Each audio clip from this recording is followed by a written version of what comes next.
നമസ്കാരം. ശ്രീമദ് ഭാഗവതം മൂലം പ്രഭാഷണം ഭാഗം 158 158. ഓം ഗം ഗണപതയേ നമഃ. ഓം സം സരസ്വതേ സ്വാഹ. ഓം ശ്രീ ഗുരുഭ്യോ നമഃ. ഓം ശ്രീ രംഗനാഥശർമ്മണേ നമഃ. നാരായണ നാരായണ നാരായണ നാരായണ നാരായണ നാരായണ നാരായണ നാരായണ നാരായണ നാരായണ നാരായണ. ഓം ശ്രീകൃഷ്ണാർപ്പണമസ്തു. ഓം ശ്രീകൃഷ്ണായ പരബ്രഹ്മണേ നമഃ. ഓം ശ്രീകൃഷ്ണായ പരമാത്മനേ നമഃ. ഹരേ രാമ രാമ രാമ ഹരേ ഹരേ, ഹരേ കൃഷ്ണ കൃഷ്ണ കൃഷ്ണ ഹരേ ഹരേ. ശ്രീമദ് ഭാഗവതം മൂലം പ്രഭാഷണം ഭാഗം 158. ശ്രീമദ് ഭാഗവതത്തിലെ ദ്വിതീയ സ്കന്ധത്തിൽ 2-ാം അധ്യായത്തിൽ 28-ാമത്തെ ശ്ലോകം. തതോ വിശേഷം പ്രതിപദ്യ നിർഭയ സ്തേനാത്മനാ ആപോ അനലമൂർത്തിരത്വരൻ ജ്യോതിർമയോ വായുമുപേത്യകാലേ വായു ആത്മനാഘം ബൃഹദാത്മലിംഗം. തതോ വിശേഷം പ്രതിപദ്യ നിർഭയ സ്തേനാത്മനാ ആപോ അനലമൂർത്തിരത്വരൻ ജ്യോതിർമയോ വായുമുപേത്യകാലേ വായു ആത്മനാഘം ബൃഹദാത്മലിംഗം. ഇതാണ് ശ്ലോകം. അത്യാവശ്യം ഒരു 4 വരി ഗംഭീര ശ്ലോകമാണ്. അതിൻ്റെ വാക്കാർത്ഥം പറയാം. അവിടെ നിന്ന് പൃഥ്വീ രൂപത്തെ പ്രാപിച്ചിട്ട് ഭയരഹിതനായിട്ട് ആ രൂപത്തോടുകൂടി ജലാത്മതയെ പ്രാപിച്ചിട്ട് ത്വരയോടുകൂടാത്തവനായിട്ട്, അതായത് ആസക്തി ഇല്ലാണ്ടെന്നർത്ഥം, ജ്യോതിർസ്വരൂപനായിട്ട് കാലത്തിൽ വായുസ്വരൂപത്തോടുകൂടെ ബൃഹത്തായും ആത്മാവിൻ്റെ അടയാളത്തോടു കൂടിയതുമായിരിക്കുന്ന ആകാശതത്വത്തെ പ്രാപിക്കുന്നു. അനലമൂർത്തി വായും ഉപേത്യ എന്ന പദങ്ങൾ വിട്ടുപോയിട്ടുണ്ട്. ബ്രഹ്മശ്രീ വൈശ്രവണത്ത് രാമൻ നമ്പൂതിരിയുടെ വ്യാഖ്യാനത്തിൽ പൂർണ്ണാന്വയം ഇങ്ങനെയാണ്: തദവിശേഷം പ്രതിപദ്ധ്യ നിർഭയത്വേന ആത്മന ആപ പ്രതിപദ്ധ്യ തത്വരൻ അനലമൂർത്തി ഭവതി ജ്യോതിർമയ വായും ഉപേത്യകാലേ വായുആത്മന ബൃഹൽ ആത്മലിംഗം പ്രതിപദ്ധ്യതേ. അതായത് ഈ ഭാഗവതം മൂലത്തിന് പലവരും ആഖ്യാനം എഴുതിയിട്ടുണ്ട്. ചില ശ്ലോകത്തിൽ ചില വ്യത്യാസം DTP മുഖാന്തരം വന്നിട്ടുണ്ടായിരിക്കാം. ആ ഒരു ടെക്നിക്കാലിറ്റിനെ പറ്റി പറഞ്ഞൊന്നും മാത്രം, വേറെ പ്രശ്നമൊന്നുമില്ല. ഇനി ഇതിൻ്റെ ഭാവാർത്ഥം നോക്കുക. ഇവിടെ നിന്ന് ഭഗവത് ഭക്തനായ യോഗി ബ്രഹ്മാണ്ടത്തെയും കടന്ന് ഭഗവത് സായൂജ്യത്തെ, ബ്രഹ്മാവിൻ്റെ സ്ഥലത്ത് നിന്ന് സത്യലോകത്തിൻ്റെ മീതിയാണ് ഭഗവത് സായൂജ്യത്തെ പ്രാപിക്കുന്നതായ സമ്പ്രദായത്തെ വിശദീകരിക്കണം. ജഗത്തിൻ്റെ ഉൽപ്പത്തിക്രമത്തെ ഓർമ്മ വച്ചാലേ ലയിക്കുന്ന സമ്പ്രദായത്തെ നന്നായി അറിയുവാൻ സാധിക്കുകയുള്ളൂ. ജനനം എങ്ങനെയാണ്, ജനനത്തിൽ ഈ ആസ്ട്രോളജിക്കൽ കോൺസ്റ്റലേഷൻ എങ്ങനെയാണ്, അതിനനുസരിച്ചിട്ടാണ് മരണം. അപ്പോൾ ജനനം മോശമായാൽ മരണം മോശമാവും സാധാരണ നിലയിൽ. അതാണ് ഉൽപ്പത്തിക്രമം എന്ന് പറയാൻ കാരണം. ജഗത്തിൻ്റെ ഉൽപ്പത്തിക്രമത്തെ ഓർമ്മ വെച്ചാലേ ലയിക്കുന്ന സമ്പ്രദായത്തെ നന്നായി അറിയുവാൻ സാധിക്കുകയുള്ളൂ. അതിനാൽ ഇപ്പോൾ ഉൽപ്പത്തിക്രമത്തെ അല്പം പറയാം. ഈശ്വരനാൽ അധിഷ്ഠിതയായ പ്രകൃതിയിൽ നിന്ന് മഹത്തത്വം, അതിൽ നിന്ന് അഹങ്കാരതത്വം, അതിൻ്റെ അംശത്തോടുകൂടെ ശബ്ദതന്മാത്രവും തദ്വാര ആകാശവും, ആകാശാംശത്തോടുകൂടെ സ്പർശതന്മാത്രവും തദ്വാര വായുവും, ആ വായുവിൻ്റെ അംശത്തോടുകൂടെ രൂപതന്മാത്രവും തദ്വാര തേജസ്സും, തേജസ്സിൻ്റെ അംശത്തോടുകൂടെ രസതന്മാത്രയും, അതായത് ജലം, രസതന്മാത്രയും തദ്വാര ജലവും, ജലാംശത്തോടുകൂടെ ഗന്ധതന്മാത്രവും തദ്വാര പൃഥിവിയും ഉണ്ടാകുന്നു, അല്ലെങ്കിൽ ഉണ്ടായി. അപ്പോൾ ഒന്നായി ചേർന്ന ഈ ഭൂതങ്ങൾ 14 ലോകങ്ങളും അവയുടെ സമഷ്ടി രൂപമായ വിരാട് ശരീരവും ഉണ്ടായി. 50 കോടി യോജന വിശാലമായ ബ്രഹ്മാണ്ടത്തിൻ്റെ വിശേഷ കടാഹമായിരിക്കുന്നത് പൃഥിവി, അതായത് ഈ ഭൂമി. അതിനാൽ വിശേഷം എന്ന ശബ്ദത്താൽ പൃഥിവിയെ കാണിക്കുന്നു. ആദ്യത്തെ ആവരണം കോടി യോജന വിശാലം. പിന്നെ ക്രമേണ ജലാദികളായി പരിണമിച്ചതായ അംശങ്ങൾക്ക് 10 കോടി അധികമായിട്ടുള്ള വലിപ്പമുണ്ട്. എട്ടാമത്തെ ആവരണമായ പ്രകൃതി വ്യാപക വസ്തുവാകയാൽ എങ്ങും വ്യാപിച്ചുമിരിക്കുന്നു. ഇങ്ങനെയിരിക്കുന്ന ബ്രഹ്മാണ്ടത്തെ ഭേദിച്ച് വേണം ഭഗവാനോടുകൂടെ സായുജ്യം പ്രാപിക്കാൻ. അപ്പോൾ ഭഗവാനോട് സായുജ്യം പ്രാപിക്കുക എന്ന് പറഞ്ഞാൽ അത് അത്ര എളുപ്പമുള്ള കാര്യമല്ല, വളരെയധികം പ്രയത്നമുണ്ടതിൽ. ആ പരമപദവിയെ ഏതു വിധമാണ് പ്രാപിക്കുന്നതെന്ന് ഇനിമേൽ പറയുന്നു. ബ്രഹ്മലോകത്തിലിരിക്കുന്ന യോഗി ലിംഗദേഹത്തോടുകൂടെ ഭൂമിയാത്മതയെ പ്രാപിക്കുന്നു. ഏതു രൂപത്തെ പ്രാപിച്ചാലും എങ്ങും ഗമിപ്പാൻ ശക്തനാകയാൽ ഇനി എങ്ങനെയാണ് പോകേണ്ടതെന്ന ഭയം അവനില്ല. അതാണ്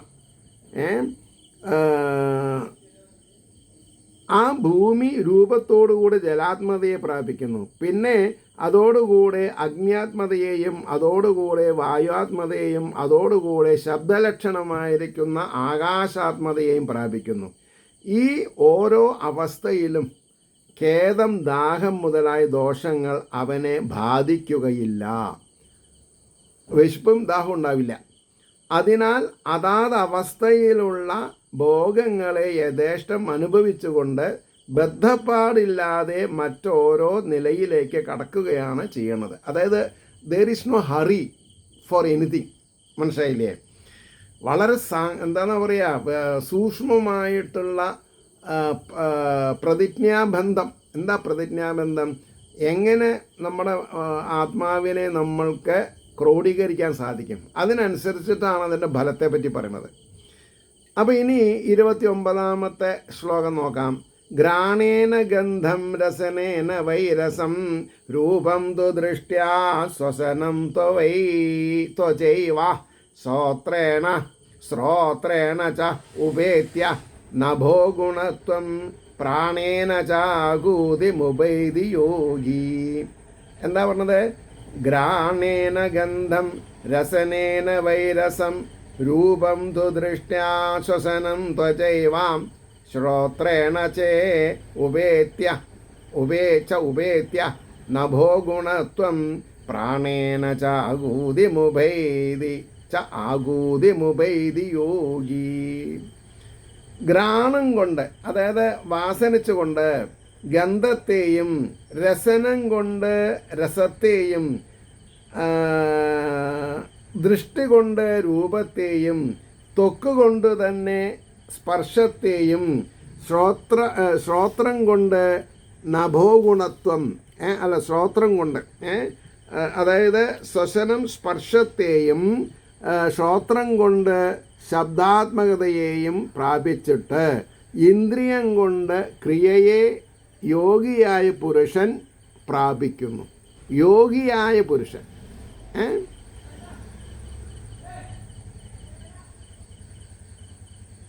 ഇനി അതിൻ്റെ ഭാവാർത്ഥം നോക്കൂ.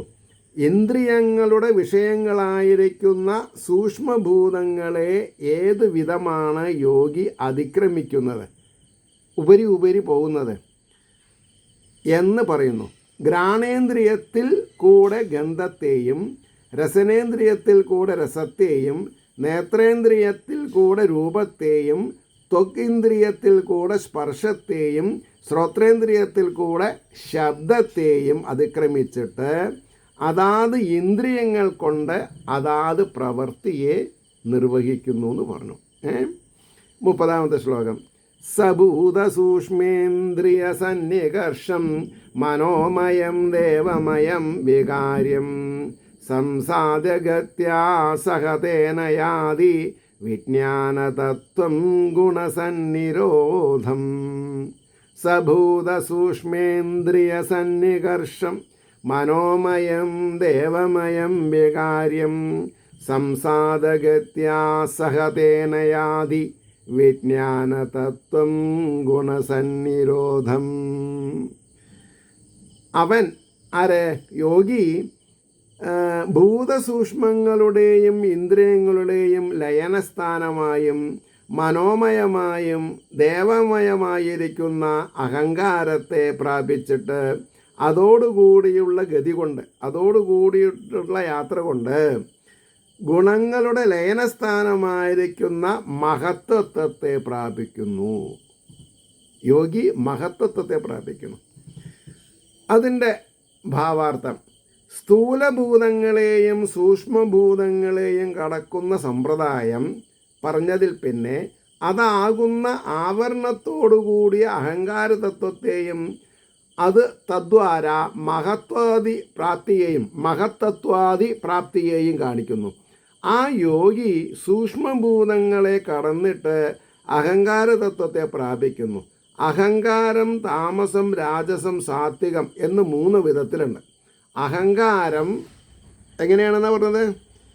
താമസം രാജസം സാത്വികം എന്ന് 3 വിധത്തിലാണ്. താമസാഹങ്കാരത്തിൽ നിന്ന് ജഡങ്ങളായ ഭൂതസൂക്ഷ്മങ്ങൾ ജനിക്കുന്നു. രാജസാഹങ്കാരത്തിൽ നിന്ന് ബഹിർമുഖങ്ങളായിരിക്കുന്ന 10 ഇന്ദ്രിയങ്ങളുണ്ടാകുന്നു. സാത്വികാഹങ്കാരത്തിൽ നിന്ന് മനസ്സും ഇന്ദ്രിയ ദേവതകളും ഉണ്ടാകുന്നു. അതിനാൽ അതാതിൻ്റെ ഉൽപ്പത്തി സ്ഥാനങ്ങളിൽ അതാത് ലയിക്കുകയും ചെയ്യുന്നു എന്നാണ് പറയുവാൻ പോകുന്ന സംഗതിയുടെ സാരം. ഇതൊക്കെ സുസൂക്ഷ്മം പഠിക്കന്നെ വേണം. അതിൽ ഭൂതസൂക്ഷ്മങ്ങളുടെയും ഇന്ദ്രിയങ്ങളുടെയും ലയസ്ഥാനങ്ങളായിരിക്കുന്ന താമസാഹങ്കാരത്തെയും രാജസാഹങ്കാരത്തെയും മനസ്സിൻ്റെയും ഇന്ദ്രിയ ദേവതകളുടെയും ലയനസ്ഥാനമായിരിക്കുന്ന സ്വാത്വികാഹങ്കാരത്തെയും പ്രാപിച്ചിട്ട് ഇമാതിരിയുള്ള ഗതി കൊണ്ട് അഹങ്കാരതത്വത്തോടുകൂടെ വിജ്ഞാന തത്വമായിരിക്കുന്ന മഹത്തത്വത്തെ. അപ്പം മഹത്തത്വം എന്താണ്? വിജ്ഞാന തത്വമാണ് മഹത്തായിട്ടുള്ളത്. അതാണ് സാത്വികം. അതിൽ പിന്നെ ഗുണങ്ങളുടെ ലയനസ്ഥാനമായിരിക്കുന്ന പ്രധാനം എന്നും പ്രകൃതി എന്നും അവ്യക്തമെന്നും മറ്റു പല നാമങ്ങളെ കൊണ്ടും പറയുന്ന പ്രധാനമെന്ന തത്വത്തെ പ്രാപിക്കുന്നു. മുകളിൽ പറഞ്ഞ ഓരോന്നിൻ്റെയും അവയുടെ ഉൽപ്പത്തി സ്ഥാനങ്ങളിൽ ലയിപ്പിച്ചിട്ട് പ്രകൃതി സ്വരൂപനായി ഭവിക്കുന്നു എന്ന് മനസ്സിലാക്കണം. അടുത്ത ശ്ലോകം 31. തേനാത്മന ആത്മാനമുപൈതി ശാന്തം ആനന്ദമാനന്ദമയോ വസാനേ ഏതാം ഗതിം ഭാഗവതീം ഗതോയ സവൈ പുനർന ഇഹ വിഷജ്ജതേ അംഗഃ. തേനാത്മന ആത്മാനമുപൈതി ശാന്തം ആനന്ദമാനന്ദമയോ വസാനേ ഏതാം ഗതിം ഭാഗവതീം ഗതോയ സവൈ പുനർന ഇഹ വിഷജ്ജതേ അംഗഃ. ആ സ്വരൂപത്തോടുകൂടെ ആനന്ദസ്വരൂപമായിട്ട്, അതെന്താ? ആനന്ദം സ്വരൂപമായിട്ട് അവസാനത്തിൽ ആനന്ദസ്വരൂപമായും ശാന്തമായിരിക്കുന്ന പരമാത്മാവിനെ. പരമാത്മാവ് എന്താണെന്നാ പറഞ്ഞത്? ശാന്തവും ആനന്ദവുമായിട്ടുള്ളതാണ്. അതാണ് നമ്മുടെ പ്രാപ്യസ്ഥാനം. അതറിയാതെ കണ്ട് കള്ളു കുടിച്ച് ബോധമില്ലാണ്ട് ഉറങ്ങിയ സുഖമാണെന്ന് വിചാരിക്കുന്ന കഴുതകളോട് നമ്മൾ എന്തു പറയും? I am sorry, there is no other terminology fitting to that effect.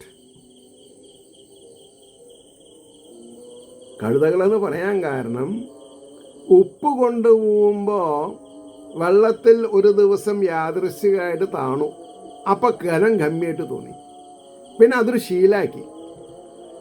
അതാണ് കഴുതയുടെ സ്വഭാവം. മനുഷ്യൻ കോപ്പി അടിച്ചു എന്നർത്ഥം. എത്രയോ ഭാരമുള്ള ജീവിതത്തെ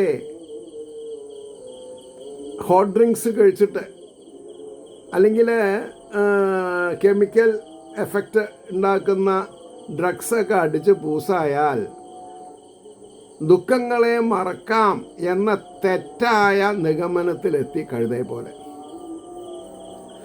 എന്നിട്ട് ഒരു ദിവസം ഈ സംഗതി മനസ്സിലാക്കിയ ഉടമസ്ഥൻ വലിയ ഒരു പഞ്ഞിക്കെട്ട് വെച്ചു കൊടുത്തു. അപ്പോൾ പറഞ്ഞു, ഇതിനേക്കാൾ ലാഘവമായിട്ട് യാത്ര ചെയ്യാൻ വെള്ളത്തിൽ മുക്കാമെന്ന് വിചാരിച്ചു. വെള്ളത്തിൽ മുക്കി. പിന്നെ എന്താ സ്ഥിതി? എണീക്കാൻ സാധിക്കില്ല എന്നെ. അപ്പോൾ തിരിച്ചു വരാൻ പറ്റാത്ത നരകദ്വാരത്തിലേക്ക് കഴുതകൾ പോകുന്ന കൂട്ടത്തിൽ സാമാന്യ വിശേഷ ബുദ്ധിയോടുകൂടി ജീവിക്കേണ്ട മനുഷ്യന്മാർ വളരെ അധികം അധപ്പതിക്കുക. അതാണ്, അല്ലാണ്ട് വേറൊന്നും പറഞ്ഞില്ല. അപ്പം ശാന്തമായിരിക്കുക, ആനന്ദ സ്വരൂപം, അതാണ് പരമാത്മാവിനെ. അപ്പോൾ പരമാത്മാവിനെ പ്രാപിക്കുന്നു. ഭഗവത് സ്വരൂപത്തെ സംബന്ധിച്ചിരിക്കുന്നതായ ഈ അവസ്ഥയെ, ഭഗവത് സ്വരൂപത്തെ സംബന്ധിച്ചതാണ് ഈ സ്വരൂപം.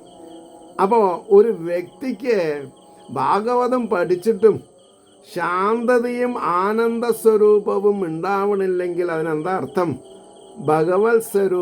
ഭഗവത് സംബന്ധമായ കാര്യങ്ങളിൽ പ്രാവീണ്യം നേടിയത് ശരിയായിട്ടില്ല എന്ന് തന്നെ ഉറക്കെ പറയണം. അപ്പോൾ ഈ അവസ്ഥയെ യാതൊരുവൻ ഗമിച്ചവനോ അവൻ ഹേ പൂജ്യ പിന്നെ ഈ സംസാരത്തിൽ ചേരുന്നില്ല എന്ന് പറഞ്ഞ അർത്ഥം ജനിക്കണില്ല എന്നാണ്.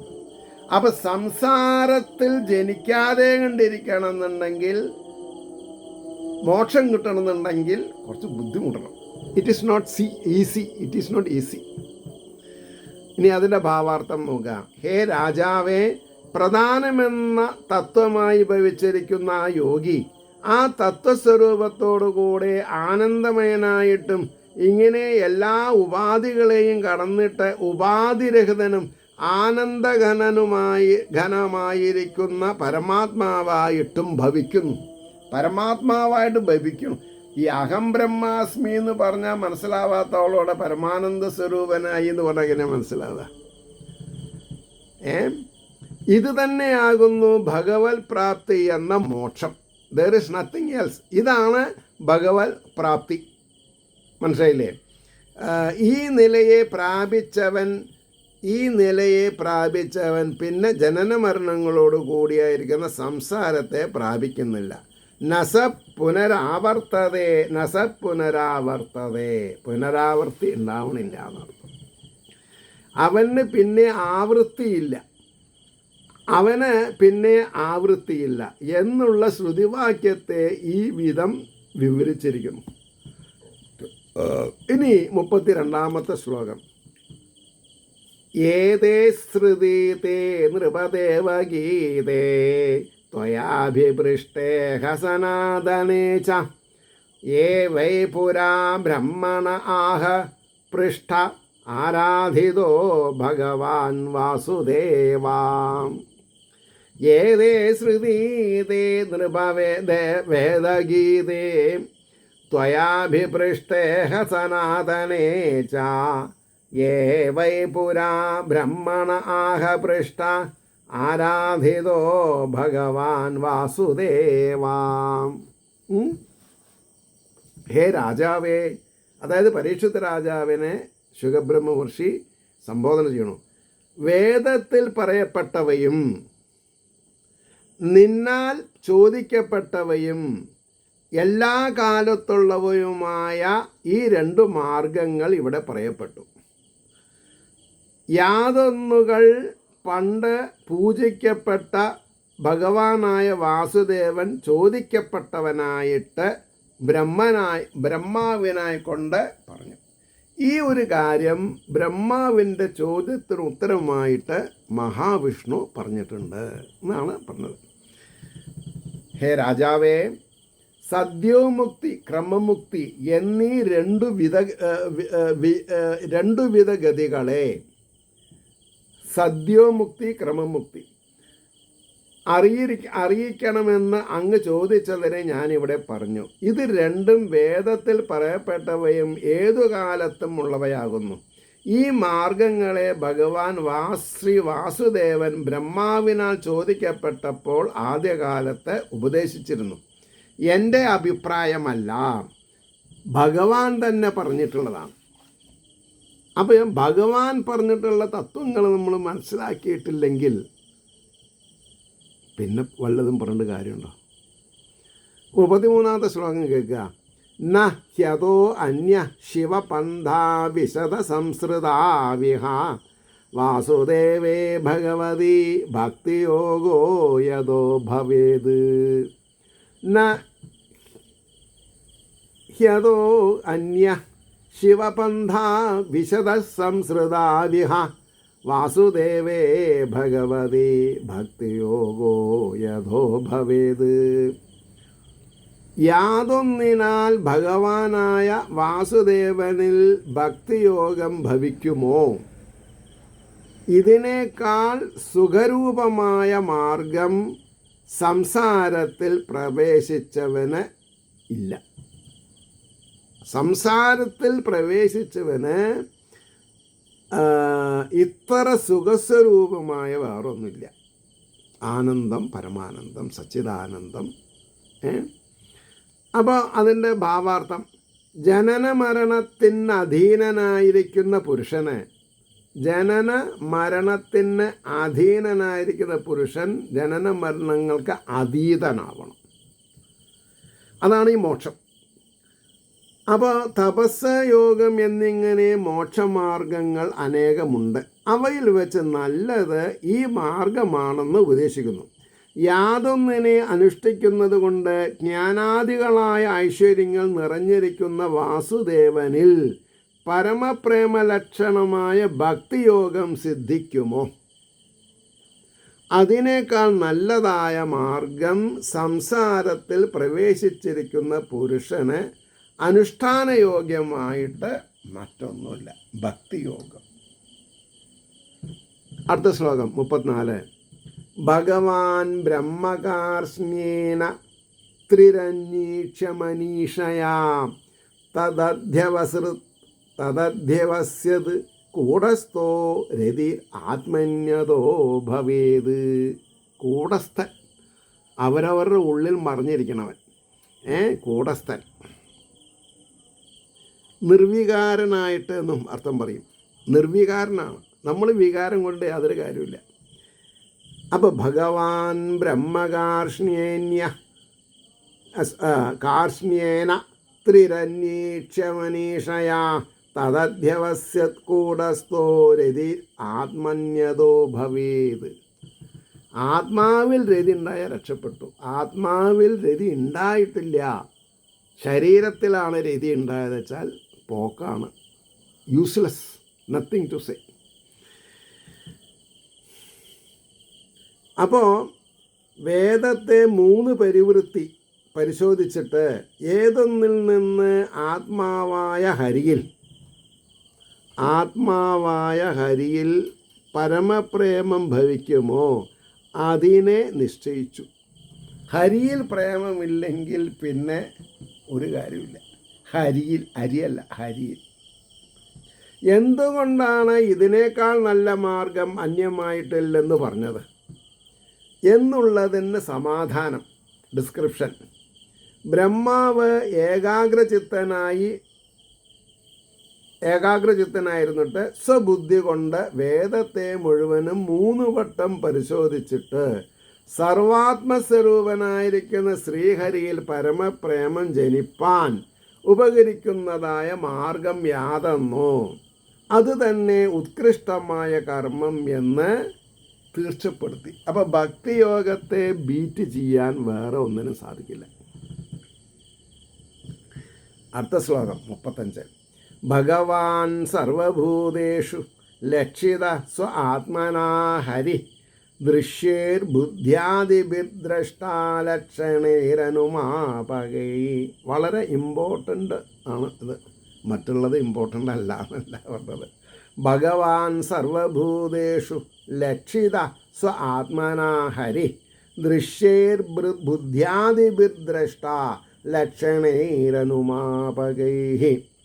ജ്ഞാനാദിപരിപൂർണനായ, ജ്ഞാനം എക്സെട്ര എക്സെട്ര എക്സെട്ര, ജ്ഞാനാദിപരിപൂർണനായ ഹരി സകല ഭൂതങ്ങളിലും ജഡങ്ങളായും ബുദ്ധ്യാദികളെ കൊണ്ടും അനുമാനിക്കുവാൻ ഉപകരിക്കുന്ന, ഓ മൈ ഗുഡ്നസ്, ലക്ഷണങ്ങളെ കൊണ്ടും അന്തര്യാമി രൂപേണ സ്വാത്മന, അന്തര്യാമി രൂപേണ ദ്രഷ്ടാവായിട്ട് കാണപ്പെട്ടിരിക്കുന്നു. എന്തെല്ലാം കാണുന്നു അത് ദ്രഷ്ടാവ്, എന്തെല്ലാം കേൾക്കുന്നു അതും കൂടസ്ഥൻ. ഇങ്ങനെ എല്ലാം വിശകലനം ചെയ്താൽ ആത്മാവ്, ശരീരം മൈനസ് ആത്മാവ് ബിഗ് സീറോ, പിണം. അപ്പോൾ അതിൻ്റെ ഭാവാർത്ഥത്തിലേക്ക് പോകണം. അനുഭവിച്ചറിഞ്ഞതിലല്ലാതെ രതി ഭവിക്കയില്ലല്ലോ. രതി എന്ന് പറഞ്ഞാൽ വല്ലതുണ്ടോ? ഇല്ല, അനുഭവിക്കണം. അതാണ്, അനുഭവിച്ചറിഞ്ഞതിലല്ലാതെ രതി ഭവിക്കില്ല. സത്യം എന്ന് പറഞ്ഞാൽ അനുഭവ, അനുഭവത്തിന് വിഷയമല്ലാതിരിക്കുന്ന ഭഗവാനിൽ, ഭഗവാൻ എന്താണെന്നാ പറഞ്ഞത്? അനുഭവത്തിന് വിഷയമല്ലാതിരിക്കുന്ന ഭഗവാനിൽ എങ്ങനെ രതി ഭവിക്കും എന്നുള്ള ചോദ്യത്തിന് ഭഗവാൻ അറിയപ്പെടാത്തവനല്ല, അറിയപ്പെടുന്നവൻ തന്നെയാണ്. ആർക്ക്? ആത്മാനുഭൂതിയുള്ളവന്. കൂടസ്ഥനായും അന്തര്യാമിയായിട്ടും ഭഗവാൻ ബാലാഗ്രശതഭാഗസ്യ വിസ്തരസ്യേകോ ജീവ എല്ലാറ്റിലും ഉണ്ടെങ്കിലും എല്ലാവരും അറിയപ്പെടുന്നില്ല. ബുദ്ധിമാൻ ആത്മാനുസന്ധാനം കൊണ്ട് ആത്മാവിനെ അറിയാം. എങ്ങനെ രതിഭവിക്കും എന്നുള്ള ചോദ്യത്തിന് ഭഗവാൻ അറിയപ്പെടാത്തവനല്ല, എല്ലാവരാലും അറിയപ്പെട്ടിരിക്കുന്നവൻ തന്നെ. അതിനാൽ ഭഗവാനിൽ രതിക്ക് അവകാശമുണ്ട് എന്ന് ഉത്തരം പറവാനായിട്ട് ഈ ശ്ലോകം ആരംഭിച്ചിരിക്കുന്നു. അപ്പോൾ അതിന് ഒന്നുകൂടി ഡീറ്റെയിൽ ആയിട്ട് അതിൻ്റെ ഭാവാർത്ഥം പറഞ്ഞിട്ടുണ്ട്. ഭഗവാൻ ശ്രീഹരി സകല ഭൂതങ്ങളിലും ജീവരൂപേണ വസിക്കുന്നതായിട്ട് എല്ലാവരിലും അറിയപ്പെട്ടിരിക്കുന്ന വിഷയം തന്നെ. അതിനളക്കം വരരുത്. ജീവൻ്റെ പ്രേരണ കൊണ്ടല്ലാതെ ബുദ്ധ്യാദികൾ പ്രവർത്തിക്കുകയില്ല. നമ്മൾ ഉത്സാഹം കാണിക്കണം. ബുദ്ധ്യാദികൾ അഥവാ സ്വതേ ജഡങ്ങളാകുന്നു. സ്വതേ ആസിറ്റീസ് ആയുധങ്ങളായ ഉളി, മഴു എന്നിവ പ്രവർത്തകൻ്റെ സംയോഗം കൊണ്ടല്ലാതെ സ്വതേ പ്രവർത്തിക്കാതിരിക്കുന്ന പോലെ. ഇതിനേക്കാൾ വലിയ ഒരു ചാട്ടവാറ് ഉണ്ടായിട്ട് ചാട്ടവാറ് കുതിരയുടെ മേൽ എങ്ങനെ പ്രയോഗിക്കണം എന്നറിയാതെ അവൻ എങ്ങനെ തേര് തെളിക്കുക? സ്വാത്വിക ദർശനമില്ലാത്തവൻ്റെ കയ്യിൽ സുദർശനം കിട്ടിയിട്ട് എന്താ ചെയ്യുക? നിരായുധനായിരിക്കുന്ന ഒരാൾക്ക് ശാന്തിയും സമാധാനത്തും കൂടെ ലോകത്തെ ജയിക്കാൻ സാധിച്ചത് ആ വ്യക്തിയിലുള്ള സാത്വിക ദർശനങ്ങളുടെ ഫലം കൊണ്ടാണ് എന്ന് നമ്മൾ മനസ്സിലാക്കണം. അതാണ് കൃഷ്ണൻ ഗീതയിൽ അർജുനനോട് പറഞ്ഞത്.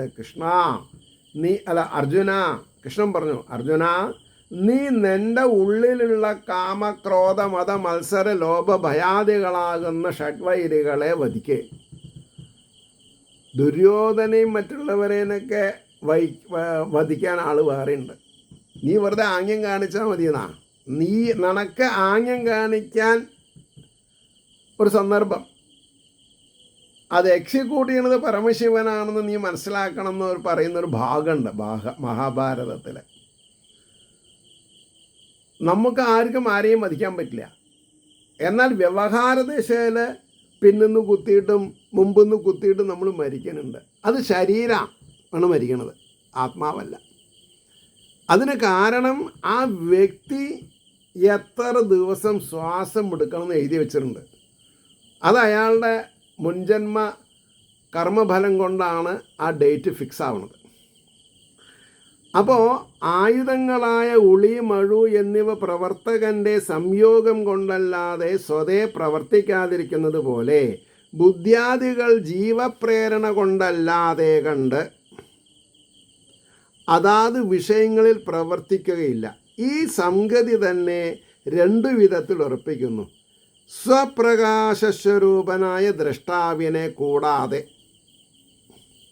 പുറത്ത് സൂര്യൻ ഉള്ളിൽ ആത്മാവ്, ജഡങ്ങളായ പദാർത്ഥങ്ങളുടെ ദർശനം സംഭവിക്കുകയില്ല.